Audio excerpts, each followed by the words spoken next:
তো বন্ধুরা, আপনারা যে ফুলটি দেখছেন এটা দোলন চাপা গাছের ফুল। এর বিভিন্ন নামে আমরা আরও পরিচিত, যেমন butterfly ginger lily, white ginger lily. Butterfly ginger lily বলার কারণ হচ্ছে এর ফুলগুলো কিছুটা প্রজাপতির মতন হয়ে থাকে, এর জন্য বাটারফ্লাই জিঞ্জার লিলি বলা হয়ে থাকে।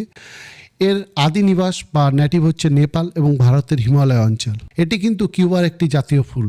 এই গাছটির যে কন্দ বা রাইজোম আছে সেটা আদার মতন দেখতে। আর এই গাছের কিন্তু ডরমেন্সি পিরিয়ড হচ্ছে শীতকাল। শীতকালে মনে হবে আপনার গাছটি মারা গেছে, কিন্তু তা নয়, আবার গ্রীষ্ম পড়ার সঙ্গে সঙ্গে নতুন গাছ গজা। এই গাছে আমরা ফুল দেখতে পাই গ্রীষ্ম থেকে শরৎকাল পর্যন্ত, কিন্তু এই গাছে আমরা ম্যাক্সিমাম ফুল পেয়ে থাকি বর্ষাকালে। এই গাছের ফুল আমরা সাধারণত দেখি বিকাল বা সন্ধ্যার দিকে ফুটতে এবং সারা রাত আপনার বাগানটাকে সুবাসে ভরিয়ে রাখবে।